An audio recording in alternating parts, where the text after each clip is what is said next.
Hey guys, how's it going? DUJ2 here, and welcome back to our very first Kingdom Hearts Union Cross podcast.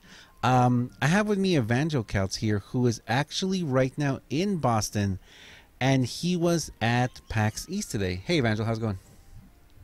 Hey, how are you, DJ? I'm great, dude. Okay, so this is pretty much what we're going to do. I have like two or three little questions that I want to ask you, and I don't want to make this super long.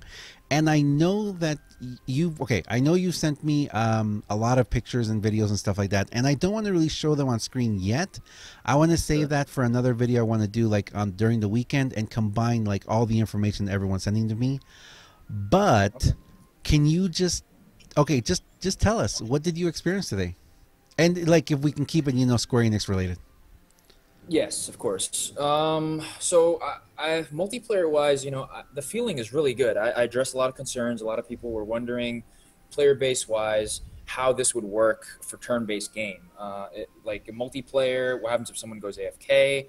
And they reassured me, and they even showed me that everybody basically controls their own pace. So yes, we're all battling things together. Yes, we're all creating a nice party environment together, but at the same time, it's not going to be one person held accountable to hold the entire party, to wait for them to come back. Okay. This will leave room for people to troll, and this will leave people to just kind of be not as disciplined and focused. So they didn't want that. They wanted something that was a little more focused. So what they concerning did was multiplayer, I've got two questions. First off, is it going to be just in your party that you can multiplay? Yes. Okay. So you can't really join other parties from other parties? No. In fact, they said that would go against the actual lore because it has to be in their own union. So they said that unfortunately you can't. So then does it kind of mean that our parties are kind of our own little union? In a sense, yes. But at the same time, if you hop parties within your same union, you're still able to join them. But if you think of it this way, yes, that's kind of, they want to create a type of togetherness, almost union. It's funny how they did the wordplay there. It's almost like union. Yeah. You can totally tell that they've been planning this for a long time. Yeah, they've been planning the way that they've been like subconsciously putting the word union into a lot of different things just to make us feel even more like, oh, union. Okay, that makes a lot of sense. For sure. So then, that's what I think. So then you can't join parties from other parties in your union. No. Just your own party. Are you saying like if you were to queue for party, can I queue with random people from say the Unicornist League or the other? Yes, that's what I mean. No, it has to be within your own. It has party. To be within your own party. Okay. The main reason is because the way you queue is this is its own separate entity together. So it's not. I made sure that if you let's say for example story mode, parties can't do story mode together as of yet. They didn't say that this isn't a possibility in the future, but they said right now they're keeping everything separate. So there is going to be the multiplayer only storyline, only quests and challenges. Yes, kind of like events. Mainly, kind of like Proud Mode. You have now with the different triple-headed Mickeys. Different type of objectives to complete so the way that they want to do this is you could split the responsibilities as a party. One person can say, for example, you group up as a party of 6, so you could go by twos, 2, 4, 6, 3 Mickey heads. 2 people could go and do something, other 2 people can go and complete something else. Or if you guys are weaker in terms of medals, like not everybody has the heavy hitting medals, then you guys are all able to tackle each objective together. But it all depends. That's where the flexibility comes in, to where the weaker players that don't have the medals that say the people that are like having max gilts and all these other medals, they wouldn't have that accessibility. So they made it very, very easy for you to kind of mix and match almost, because that wouldn't put the people that are weaker. Yeah, that wouldn't single them out. That would make everybody have a responsibility and everybody pass together one way or another. So it really does help. It really does help encourage like the whole party bonding. Yes. That's awesome. I really like that. Okay, so then the other question I have directly about multiplayer is so I understand what you're saying, the whole, avoiding trolling or avoiding dropping and like if people aren't there, which Again, if you're already within your party, you probably shouldn't have that because everyone should be communicating pretty well, you know. Right. But from your experience, did it feel kind of sort of open worldy? No. My experience was very actually fast paced. I made sure to, because I know everybody has separate different Nova levels. So Right. bringing it back to how, let's say, for example, everybody, how could you possibly trigger one Nova after another? It turns out everybody could trigger their Novas and it would have no alternate effect on, say, their own monster. Everybody's working on it together. So if you hit a Nova and it's, let's say it hits Oh, 35K, another person hits a Nova and let's say it hits like 80K, that damage is still going to be 80K. That damage is still going to be 35K, but it's still hitting the exact same monster. So you're not singling it out for saying that, okay, your Nova is only hitting, server side damage for you, and that person's Nova only hits for them. No, right, everybody's in it right. together. And I think that's what the key element here is: union. They want to keep it all That together. is very cool. Yeah, so that's really cool. Then the last little thing, and I know I forgot to ask you this before, and I don't know if you asked this, but since they're going to be doing it this way, are they increasing party size? That is actually something I did bring up. Six is actually where they're keeping it at right now. Right. Six is where they're keeping it for balance reasons, No, and no, I also for mean the like reasons our that, like I said. parties. Like our parties have a limit of Oh, 30 you're right talking now. about the actual Yeah. party roster for the union. Yeah. No, that I have not brought. If you could ask that, and actually I'm going to ask other people to ask that too, because after hearing the different experiences people had, I mean, it sounds really great and I love it, but it also sounds like this really limits where the game can grow, and it's going to make parties even more exclusive. You know what I mean? Right. So like if you're a part of a very active party, then you're going to want to be even more active in that party, you know, and parties are going to, Right. definitely, like, you know how before it used to be, well, you have like, you have to collect so much luck, so you have to log in so much, it's going to be kind of like, if you're not here to participate, you're going to kind of lose out, so Yeah. for me personally, I mean, we have a very active party of 30 people, and I know that the active parties, 30 people is so small, and like with doing parties like this and doing, see, we need a different name, because it's hard to say party and then party, I don't know. Right. I guess multiplayer. So doing multiplayers of only 6 people, and doing parties of 30, it kind of feels like we need bigger parties. We need parties of 50 or 100 to be able Right. to like really spread the wealth, and share with everyone, the people who can, and help other people to get up there.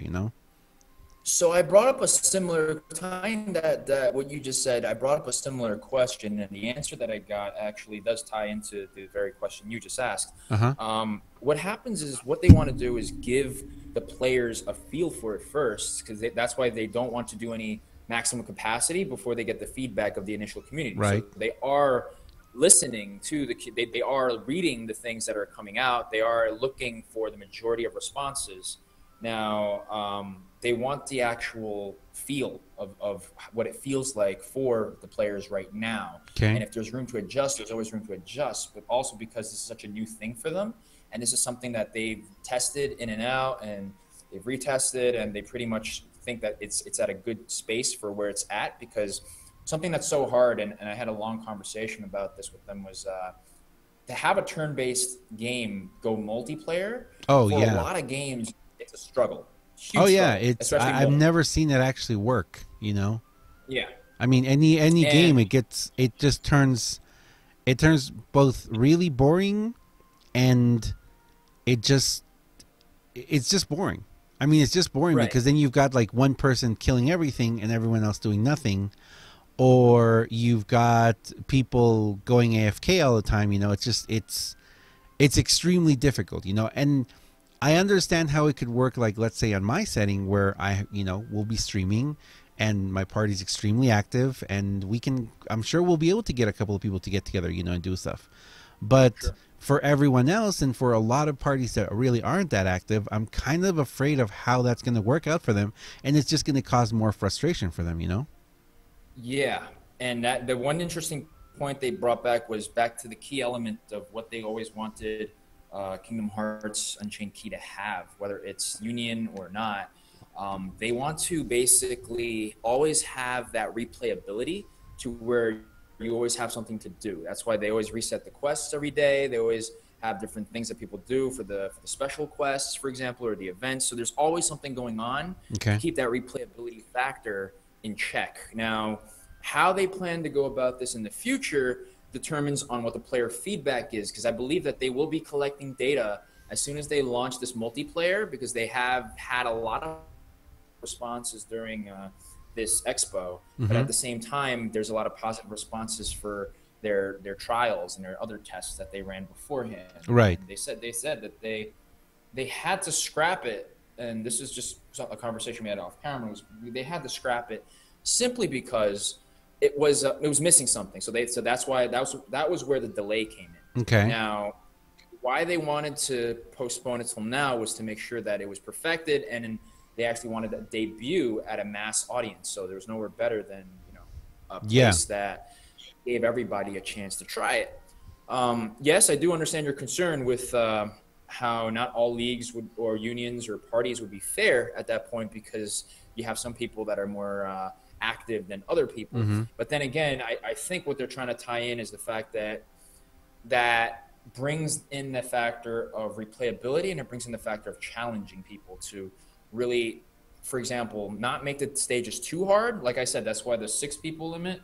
Even if you have someone that has weaker medals and someone that has stronger medals, it's up to you as a party to coordinate how you're going to divulge a strategy to clear that mission. Not all of them. I know a lot of people probably are wondering, well, there's a timer, because I did scroll through the YouTube video that you sent me earlier today, and I saw that there was a timer, and a lot of people were commenting saying, "Oh, it's time based." Right. Not everything is be time attack. Not everything's gonna be time based. It's just one of those objectives. There's like we have now, where there's different objectives for Yes. everything. Gotcha. They want to keep it. They want to keep it always changing, so it's always fresh and never always Repetitive. the same. Yeah. Yes. All right. Cool. So that's what they told me about regarding that. That's awesome. I mean, I see. There's a lot of other questions too, and I mean, I don't know. I'm of course I've been sending you questions, and I'm going to send you and the other people at PAX these more specific questions. For example, I mean, I know people are dying to know. Like we saw in the trailer, there was a 4-up attribute, boost. Of course, that finale with with Ventus and everything. There's a bunch of other stuff like that, which, of course, if you can ask, that'd be great. I like keeping a little bit of the secrecy, and the surprise still. I don't want to know everything, For me, it's more of how we're going to be able to play the game, Okay.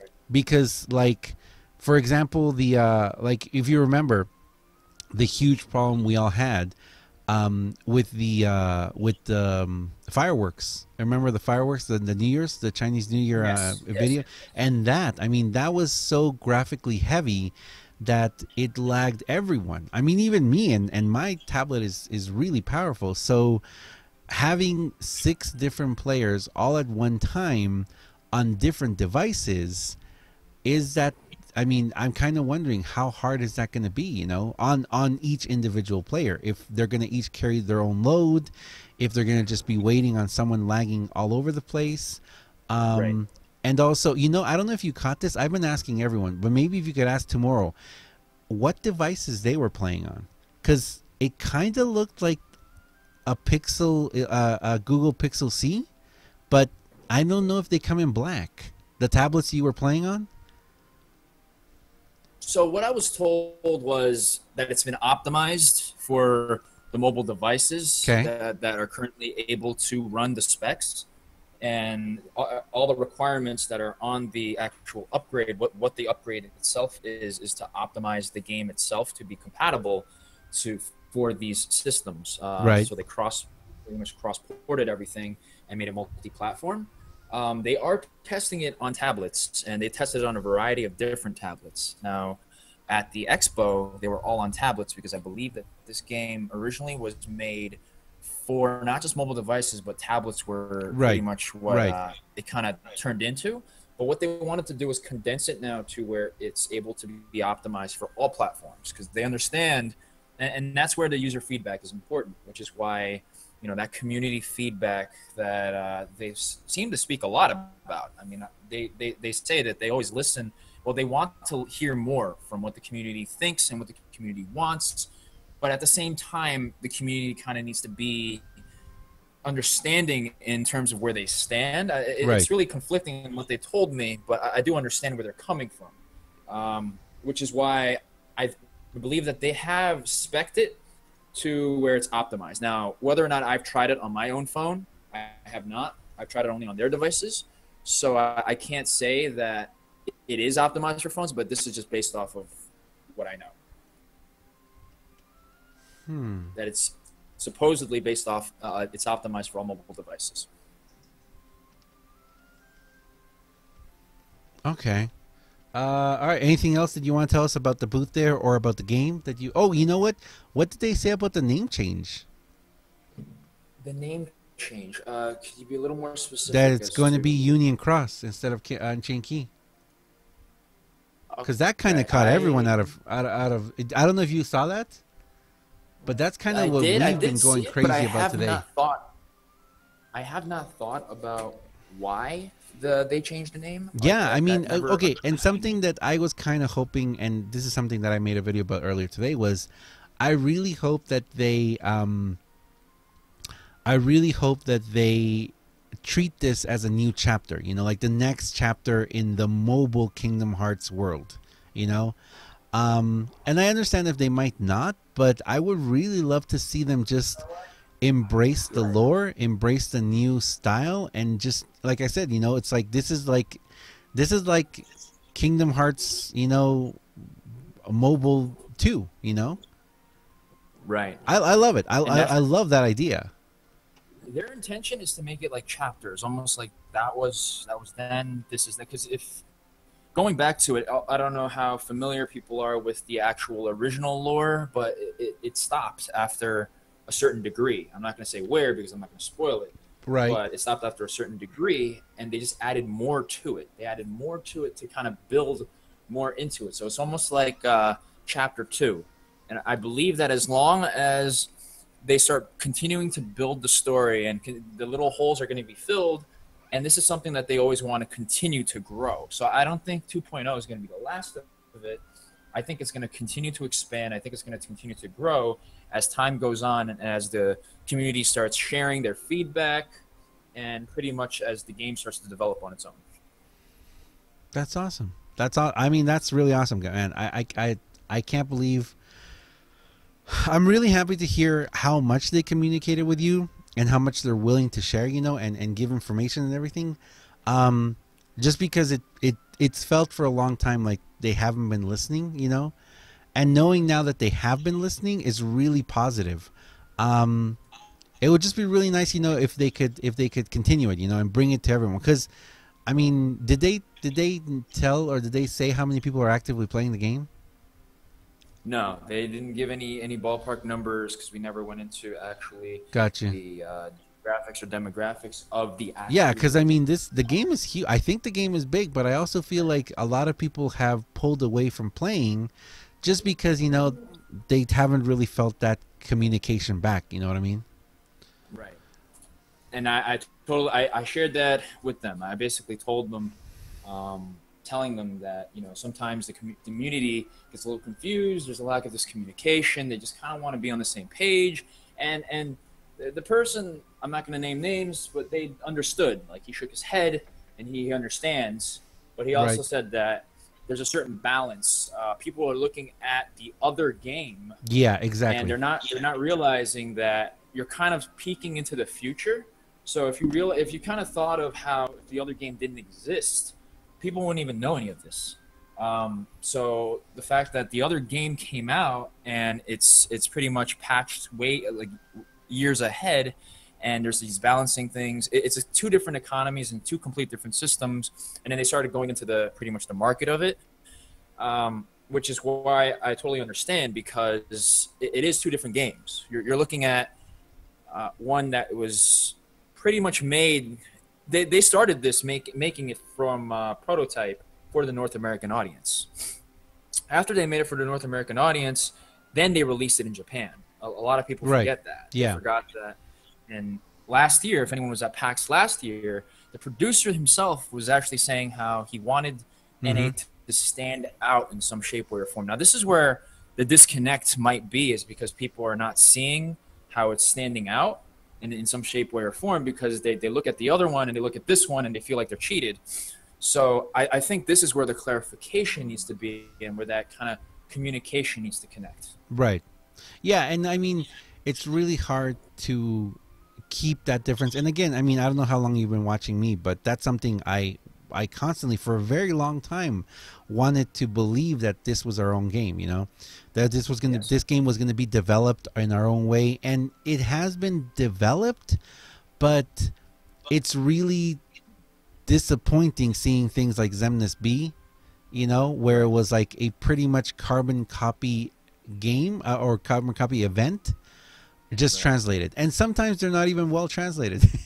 You know, some of the events, it just feels like they're literally just translated into English and then given to us, and that doesn't really feel like it's our own game. And I totally understand what they're trying to do. And again, I like I said again, I think the real issue, and I know we talked about this separate, was that Square Enix North America doesn't really have a large coding team here, you know. There isn't, I mean, all that work is being done in Japan. So having someone work there is great, but there is no large Square Enix North America office. You know, there's no independent Square Enix North America office that can make their own decisions, you know.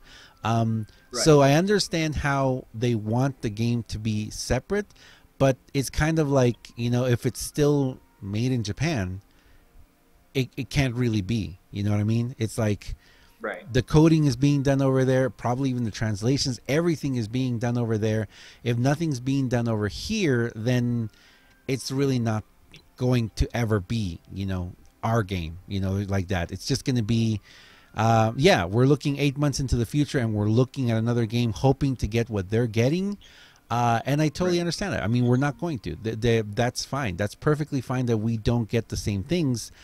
But, I mean, Maui and Moana was perfect. Maui and Moana was a great way of showing it. You know, there was like North America exclusive content. Oh, and that's another thing too, which I know I forgot to tell you that. But, I mean, for me personally, I love that they've given us certain stuff, but they never really celebrated.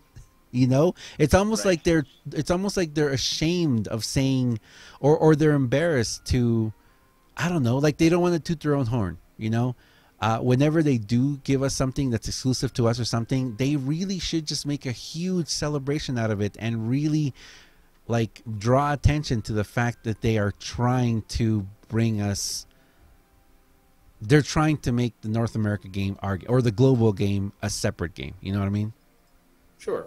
For sure. And I think that brings back to the communication, which is why I think a lot of people feel that, you know, Cena itself, or pretty much the North American version of Kingdom Hearts, what happened was there's no one moderating it. I think what you're saying is basically they're just porting things over and not really overlooking what the entire, at least to my knowledge, I think that's what a lot of people are thinking because of the way things are coming out. It almost feels like there's no one moderating it and there's no one specifically looking into whether or not this makes sense.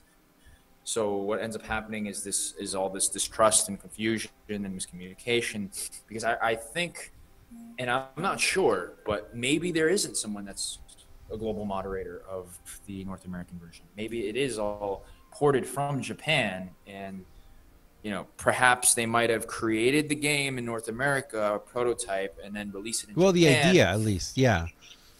Right. Yeah, because I know we've talked about this in the past. I've talked about this in the past, how I think it was 2012 when the idea for Kingdom Hearts Unchained Key came out, you know, when they were like, okay, we're going to do a mobile version of this, or even 2011. And then the browser version, KHX, came out, you know. And that was supposed to be like, oh, let's see if we can pull this off, and they did. And then it went into alpha and beta testing as KHUXJP, and then it just got pushed back. It just got pushed back and back and back and back and back, and we didn't get it until last year. We didn't get KHUX until last year, when I think originally we were supposed to get it like in 2015, early 2015, or even 2014, because the Japan version was supposed to be a 2-month trial. It wasn't even supposed to be its own game, and then it just kept on going, and it became this massive JP phenomenon. So I understand that. I totally understand how their intentions were never to give us a different game, or give us, how there was never that intention. It was supposed to be a mobile game for the whole world. And that's awesome. It's awesome. But like I said again, things changed. It's fine. It would just really be, like I said, thank you so much for everything you've done. Thank you so much for all you've talking. Is there anything else you saw about the game, or anything else you saw that you can share with us? There's quite a lot, but I will leave. I'm sure you understand which one I'm talking about, which will not be discussed on this video. But pretty much, no, I covered all the bases of multiplayer. I made sure that the flexibility was there. It felt smooth. If the people would be happy in terms of clunkiness, in terms of lag, in terms of being too confusing. It really was just straightforward. They managed to take the exact same feel of Kingdom Hearts pretty much in any story mission that you're playing, and incorporate that with just more strategy, just collaborating with your team, utilizing Discord for communication, if you will, or even just chatting with these emotes. Right. Yeah, that looked pretty fun. That actually looked really fun. Yeah, so the fact that you're going to be able to continue to communicate. They're definitely thinking of ways to kind of bring both games together.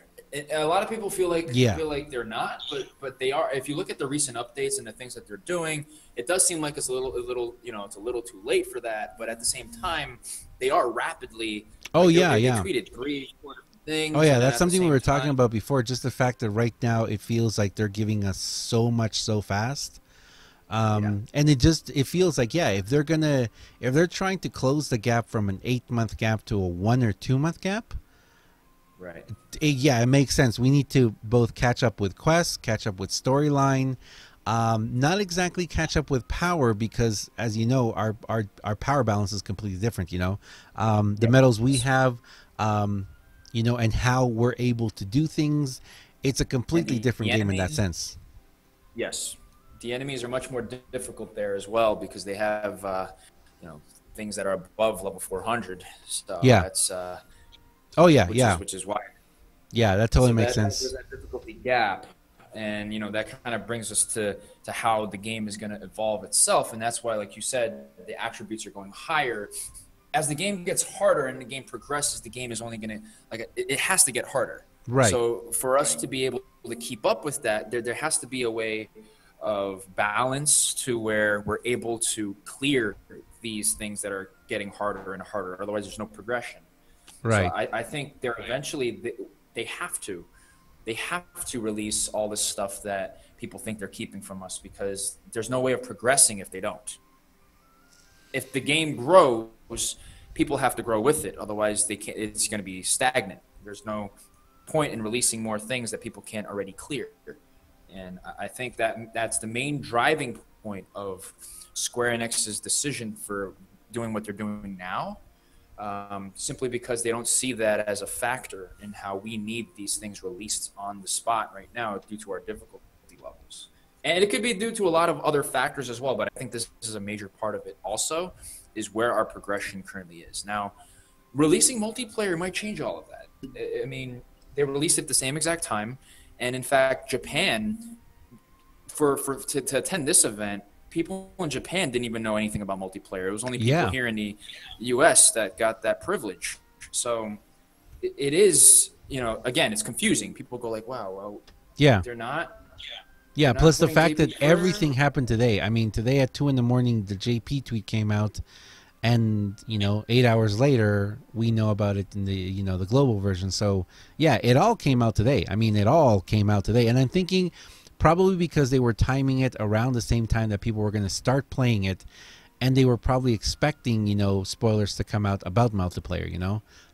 Yes. Which is very interesting. I mean, it's very interesting that we got, and it was in English, right? It was totally in English, the multiplayer you played. Yeah, the whole thing was in English. To me personally, it's very interesting how, like, JP got a full trailer, a new trailer, with actual gameplay, and our trailer is just a little bit of music. But at the same time, I think maybe they were thinking, well, there's going to be spoilers and videos released of the actual gameplay, because they let you and everyone else who's gone, they've let them record, Yes. So you guys have been able to do videos of the actual gameplay and everything, and nothing's been said. So I'm kind of thinking that's what they were expecting. They were expecting, like individual, like player videos to be released, and come out.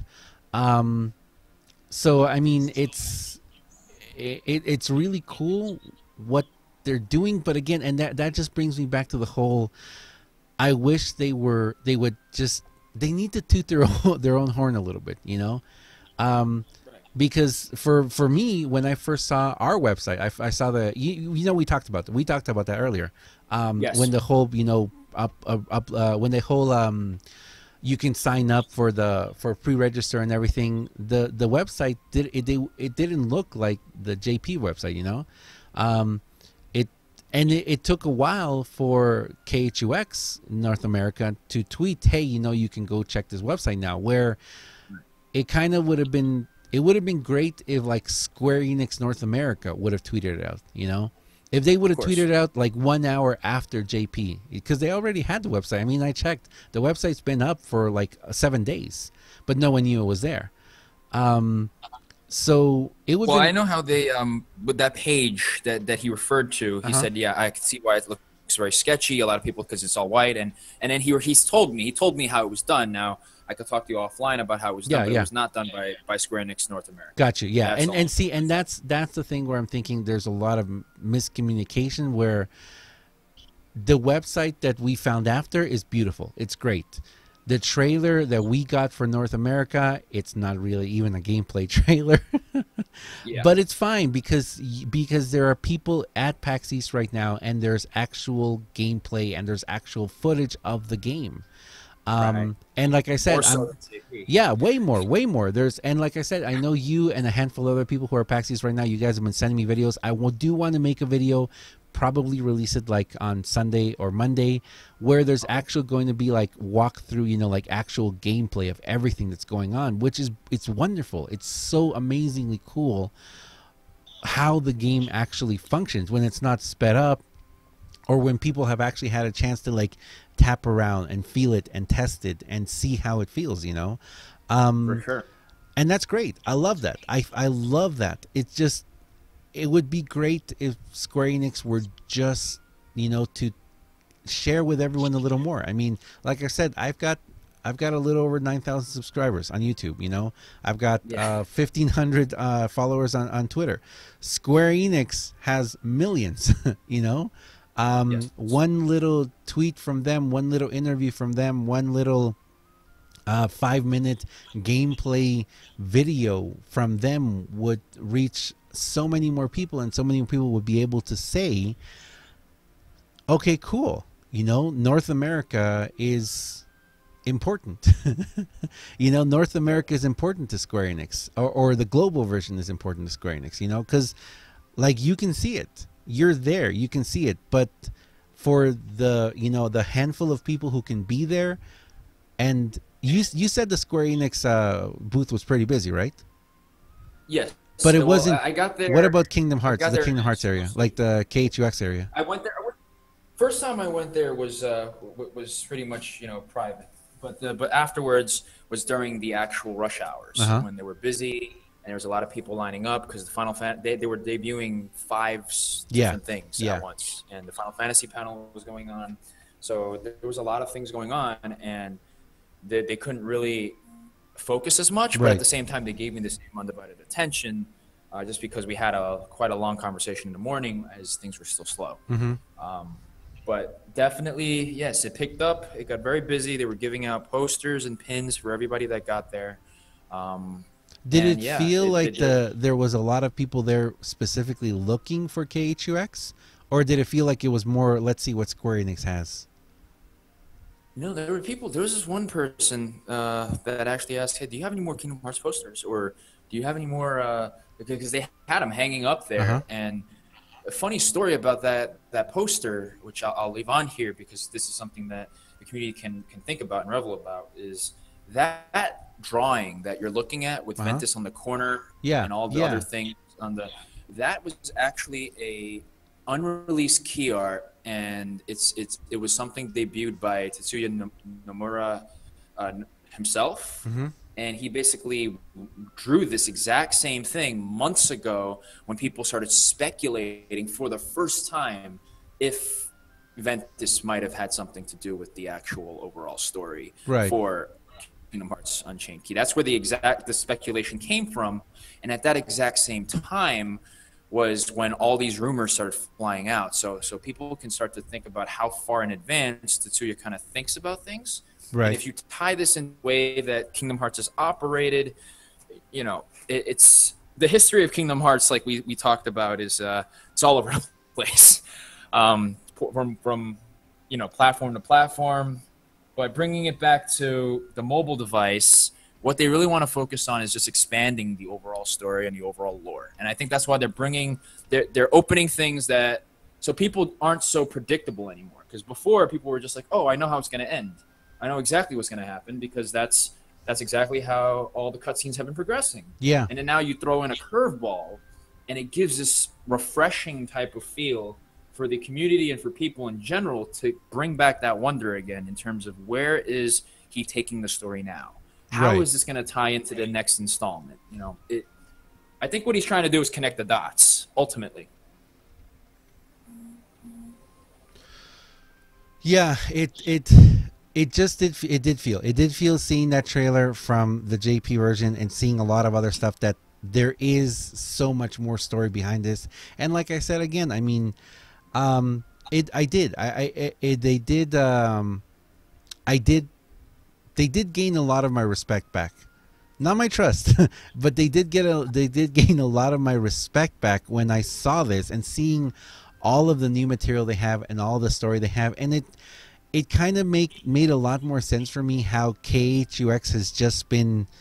It hasn't really been a prequel or a test, but it does seem like the real story is coming in Union, you know? Yes. Like there's an actual story that they've been working on, and KHUX, I don't want to say it's been a filler, but KHUX has kind of been like a prequel that they never expected to blow up the way they did, you know? Right. Because it's huge. Right. I mean, KHUX is huge, and for those of us who stuck around long enough to see it get to this point, Yeah. we can see that they definitely had a plan.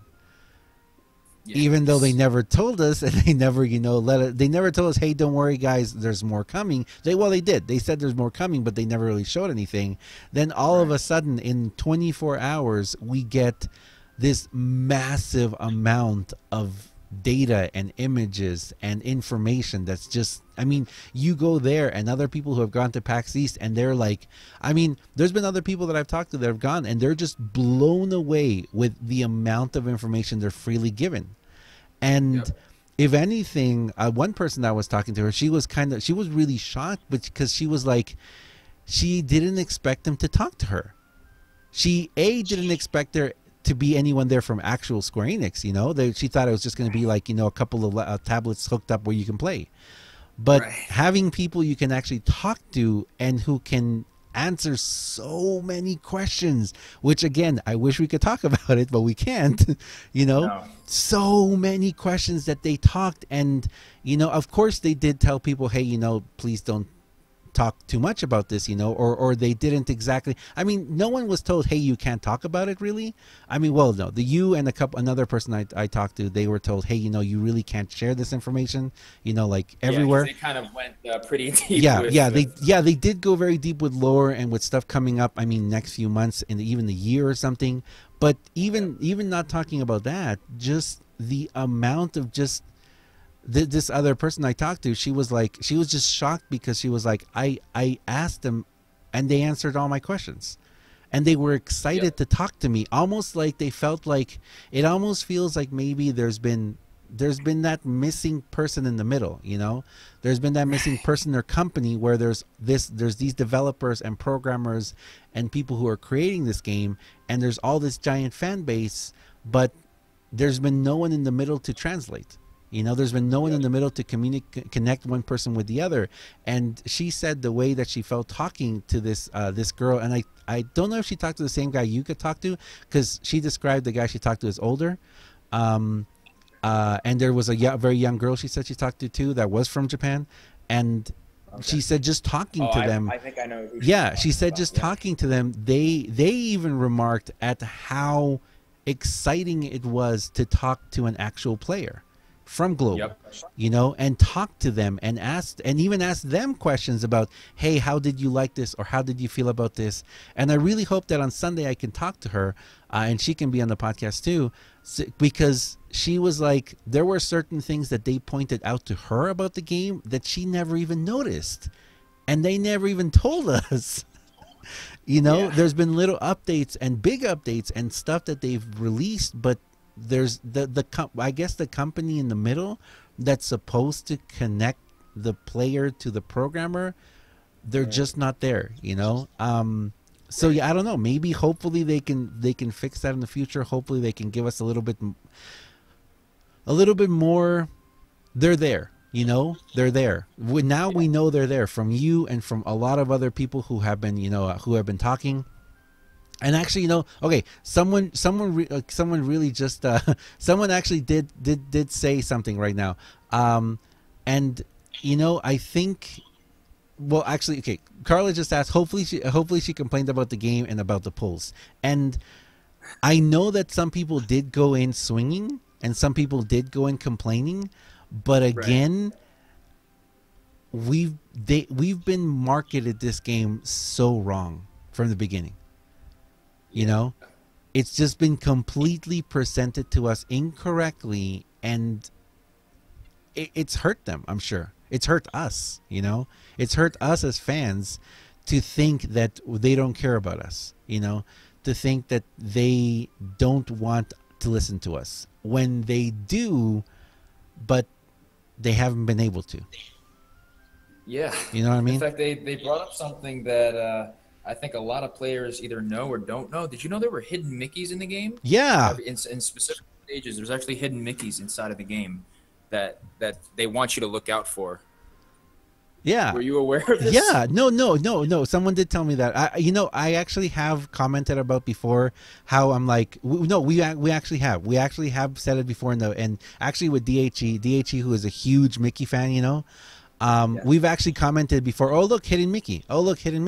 But I mean, it makes sense from the Disney point of view, because I mean, come on, Disney hides Mickeys. For those of you who don't know, in the Rogue One and in the latest there's tons of hidden Mickeys in the new Star Wars.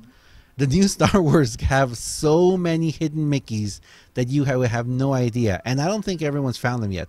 But even in here, we have so many hidden Mickeys in this game. I mean, I'm looking at one right now. If you really think of it from that point of view, the 3 characters on screen, that's almost a hidden Mickey there. There's so many. But the fact that no one's told us these things, nothing has been hyped up, and no. I kind of wish they would, or there would be someone who would just kind of say, hey, check it out, guys, this is on purpose, or yes. check out the new update, check out this stuff, check out that. And I don't know. I mean, I know you talked with them. I know a lot of other people have talked to them, and I really do. I'm really happy that these people have been able to talk with them, and they have connected. Finally, someone's connected with KHUX, you know? Yep. For sure. And to find out that it's not just, it's not what we thought it was, you know? They do care, and they do want to work and talk with the community. It's just, hopefully someone will step up, or somehow it'll happen. You know what I mean? Yeah, no, definitely. And you know that there was a lot of stuff that I sent you and that we can't talk about or disclose to general as of yet. But it's definitely in their right. I guess you could say it's in their heart to basically. They're definitely looking to do the right thing. It's just that disconnect that I'm trying to find where it's coming from. Because from talking to them, interacting with them, and from all the stuff that they've given and said to me and gave me the opportunities of doing, it's wild that, you know, there's just this massive distrust from this community. And I think the main reason is because, again, there's no global moderator for the NA version. And the main reason why is also, like I said, is a lot of these people that were there that you saw with the card I showed you, they all had the headquarters in Encina, but they were all part of the JP team. Yeah. Which leads me even more to believe that there really isn't a moderator that's facilitating and watching, you know, pretty much if global is working as is. Yeah, or what the community is saying, you know. Because again, I mean, of course, there's, well, I don't know. There's I guess, you know, it's great you're there. It's great that a lot of people have been there too, and they have been able to connect with the team. They have been able to connect with Square Enix. And it's nice to see that there's actually someone on the other side, you know. There's actually someone on the other side who is trying, and hopefully they can make it work, you know. Hopefully they can create a bond with the community, and hopefully some way connect with everyone else. You know what I mean? For sure. Yeah. And that's what it's only been the first day. I have several other things scheduled, actually. Again, because of them, they've scheduled it for me. So we'll see what comes out of that. But I'm sure this is nothing that I could really disclose live or through, you know, towards the general public as of yet. But it is, again, in their best concern, the fact that they're even willing to disclose this type of information on or offline. Right. Yeah. It shows a lot of trust from them as developers, and it definitely shows that they want to, and almost like, and something else, talking to someone else that was there, they kind of got the feeling that they felt almost shocked that Global doesn't already know all this stuff, you know. That they kind of feel like, wait, but we want to share all this information, and we want Global to know all this, but why don't they know it? I mean, it's almost like they're confused as to why we don't know too, you know, or why there isn't more of a communication or more of a unified community, you know. And, you know, I know we have our theories on why that is, and who's kind of at fault, but it's more of a sense of, you know, of there hasn't really been someone, I think, tasked with the job of actually doing that. You know what I mean? And instead it's kind of been like a, you know, a self-policing kind of thing, which, as we all know, doesn't really work, especially not online. For sure. You know? For sure. It just doesn't. All right. Anything else you want to add about this or about your experience today? No, I think pretty much everything was covered. Awesome. Cool. All right. So what I want to do is I'm going to go through your stuff, and again, anything else you can send me or anything, whatever, we'll talk, you know, off stream. For sure. We'll try and figure stuff out, and I'm going to put together something else that I want to present, like on Sunday, to people, like actual, you know, gameplay. But I want to talk with more about the people who've been there, their experiences, and definitely maybe when you get back, are you getting back Monday or Tuesday?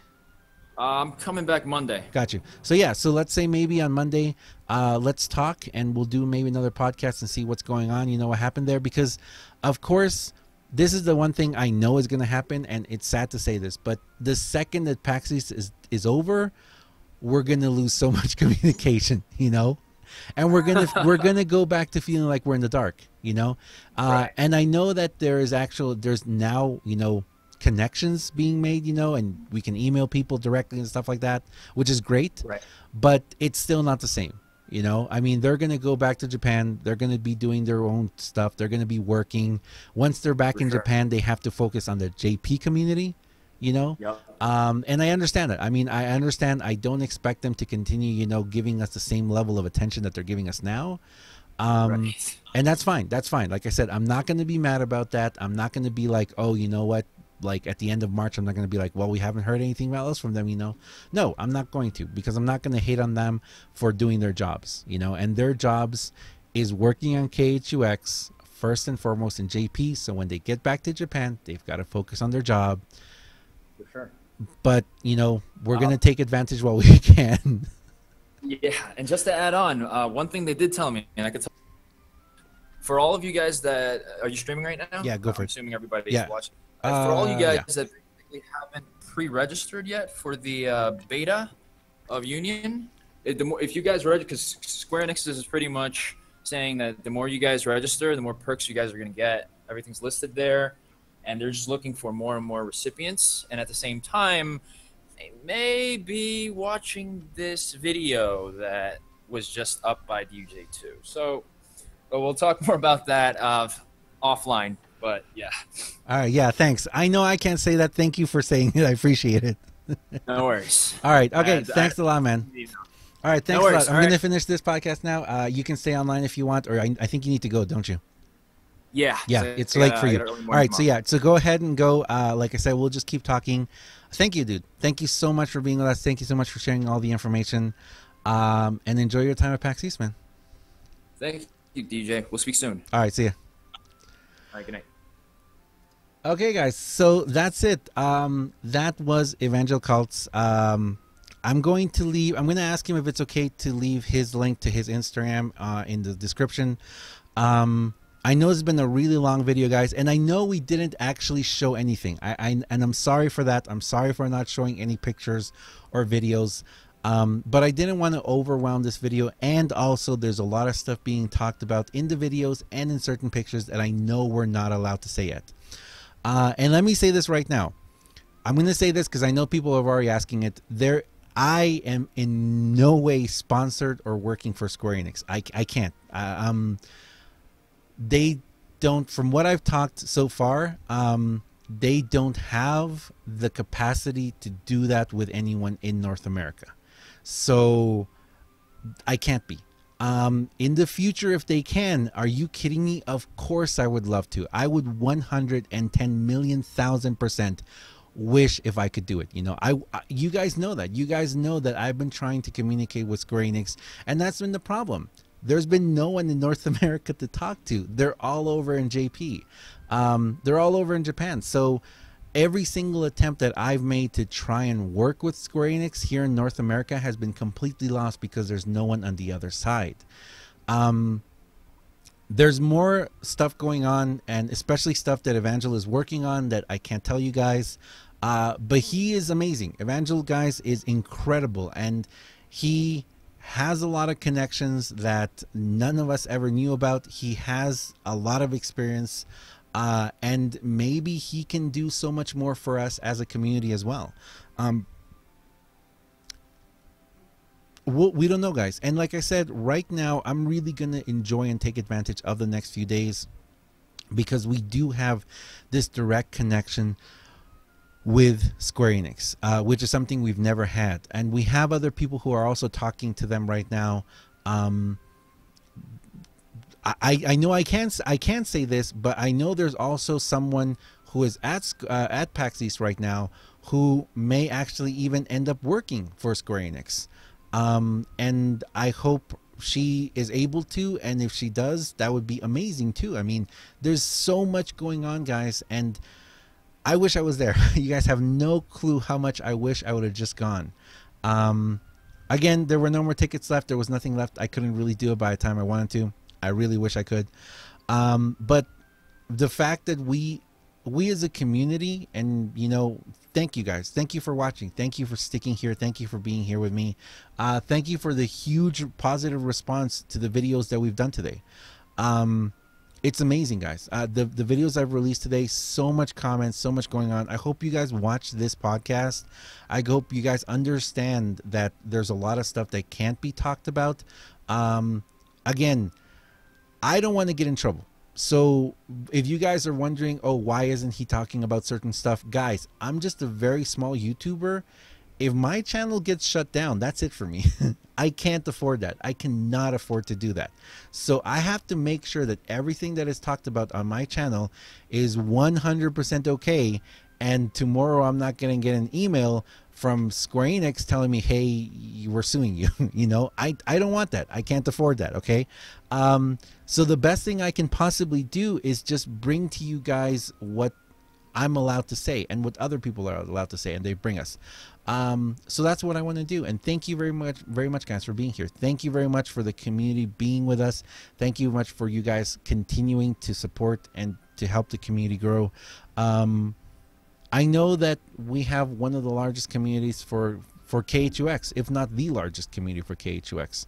And I'm going to be here, guys, every single day. I've committed that. I've committed to be here every single day. And the fact that the whole Kingdom Hearts mobile world is growing is so exciting, and to see that they care about us as well. So we're gonna keep doing this, guys. Like I said, hopefully tomorrow I will be able to talk with someone else. I don't know if tomorrow I'll be able to. I might have to wait till Sunday night or even Monday, but I am putting together a lot of information and a lot of videos and stuff that people have given me. The one thing I will tell you guys is that it's been a gray area whether or not I'm allowed to share this information before Monday. Okay, that's the only thing I know. And that's why I haven't shown you guys a lot of videos and stuff, and we haven't talked about a lot of stuff. I know that Monday, when they release more stuff, that's when I can talk about a lot of stuff. And I know that a lot of other stuff I can't talk about until the end of March. So in the end of March is when they release the multiplayer, they release Union Cross to JP. Once it's been released, then I know that it's free game and we can talk about it. But until then, I want to err on the side of caution. I don't want to share. And like I said, today my brain just, it's amazing. I wish I was there, guys. I wish I was there so much. Who knows? Maybe next year or the next one I can go to. So yeah. So thank you very much, guys, for watching. Thank you very much for joining me here. I really hope that you guys enjoy this podcast. There's going to be a couple more coming in the future, like I said. I don't know what to say. Thank you very much for watching, guys. As always, I am DUJ2. Thank you so much to EvangelKaltz. The stuff he's done for us and for the community has just been mind-blowing. Thank you so much, man. So, thanks a lot, guys, and I will see you guys next time. See ya.